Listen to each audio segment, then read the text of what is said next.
Hello, everyone. My name is T. Hunter. I am a licensed marriage and family therapist. Well, first and foremost, let me say thank you for coming to my channel. If you are a first time viewer, welcome. If you are a returning viewer, welcome back, and thank you so much for coming back. So, I know it's been a little minute since I have recorded a video. If you see me glancing down, I do have my phone with my notes. But let's go ahead and get right into today's subject. When and when not to offer advice. So I just wanted to give this little overview. It's going to be relatively brief. This might seem like a no-brainer, but I feel like I should say this. Refrain from offering advice without being asked. Sometimes it can be very easy for us to jump into solution and problem-solving mode, but perhaps our friends, family members, colleagues, associates, whatever you want to call them, they might simply just want you to be a listening ear. Perhaps they are not in a space to receive your advice. If a person does not explicitly tell you that they want your advice, just refrain from giving it. So read the room. Be mindful of the audience that you are speaking to. Sometimes certain communication styles will work better with one audience, whereas it could crash and burn with another. So be mindful of the intended recipient of your advice before you launch into a certain delivery method. If you are talking to someone who responds more favorably to advice, if it's in more of a tough love mode, okay, then you don't want to sugarcoat things and hold their hand through it. You want to deliver it in a way that they can hear it, receive it, and apply it should they want to. So definitely read the room before offering advice so that you know exactly how to share it in a way that will be received well. Don't offer advice when you or the intended recipient are emotionally or mentally compromised. So if you or the intended recipient are, for example, angry, sad, hungry, tired, sick, and so forth, it might be a better idea to pause, reconsider, and wait until the both of you are in a better headspace, better emotional space to receive as well as give advice in a way that's not going to lead to an unnecessary conflict between the two of you. So one of the most unexpected directions that I received in grad school was do not give advice. And I originally thought, if as a therapist I am advised not to give my clients advice, how am I supposed to help them? Instead of simply giving people advice, I am a collaborative helper. So I work with the client.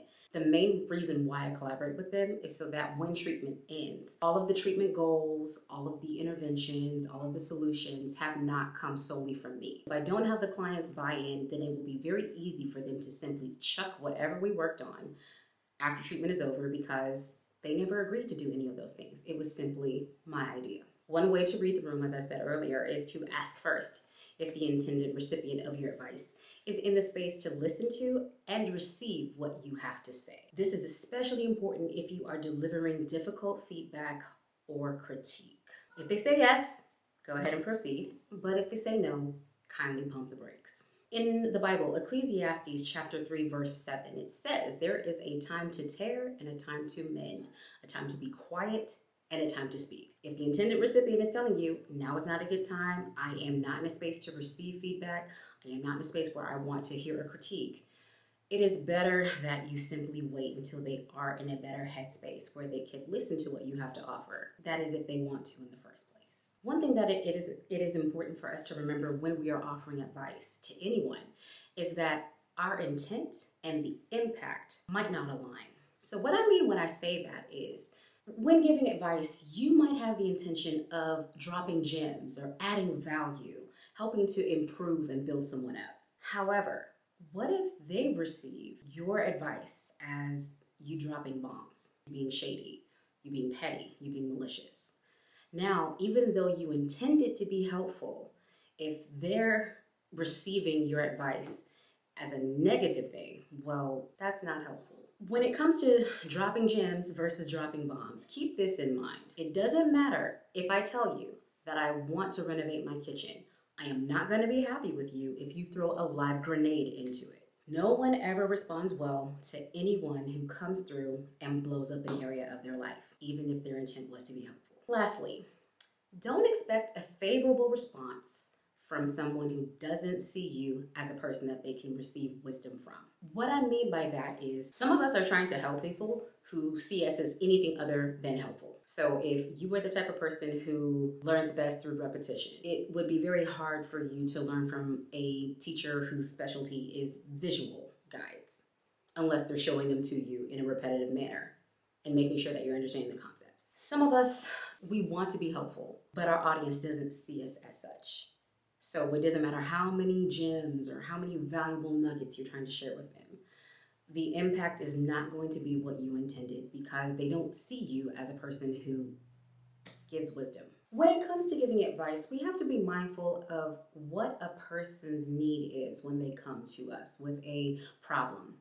Some people simply just want a listening ear. Maybe they just need a safe space to vent. And if they see you as that, that speaks volumes about your character and the fact that they trust you enough to be vulnerable with you about something that is bothering them, something that, can bring them to tears, is stressing them out, or affecting them, whether it be in their relationships, in the workplace, their marriage, their relationship with family, other friends, and what have you. So instead of jumping straight into problem solving and let me give you advice, or if I were you mode, it's good to ask, hey, how can I best serve you in this moment? Would you like my opinion? Would you like some advice? Or do you simply need me to listen to you? If your approach with advice is, I'm just going to tell it like it is, without ever considering the headspace that the intended recipient is in, you are in for a rude awakening. You never know what people have gone through, what type of day they've had, what type of week, month, year they've had before you get to them in this moment and you decide, well, I just need to give advice because I know what to do. You may very well have some great ideas and you might have really positive intentions and you can still offend someone because perhaps you presented or you offered advice when they needed a listening ear. You offered judgment when they needed a non-judgmental and a safe space to process difficult emotions, a life-altering decision. So definitely keep that in mind. Before launching into giving advice, consider the fact that you don't know what this person is going through. I think that sometimes we can really blow it in our relationships when we do not know and we do not ask what someone wants from us when they come to us with what we might perceive as a problem that needs to be fixed, as opposed to maybe they just needed someone to listen to them. Maybe they needed a sounding board as opposed to an advisory board. When it comes to advice, make sure that you read the room.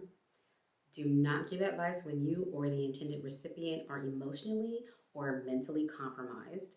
If it's not a life or death situation, perhaps your advice can wait for another time, another day, when the intended recipient is in the space to hear you, so that you don't create more friction and more conflict for them. If you have enjoyed this content, please feel free to give this video a like, subscribe to my channel for more content, and hit that notification bell so you never miss a future post. Thank you so much for watching, and I will see you again in my next video. Bye, guys.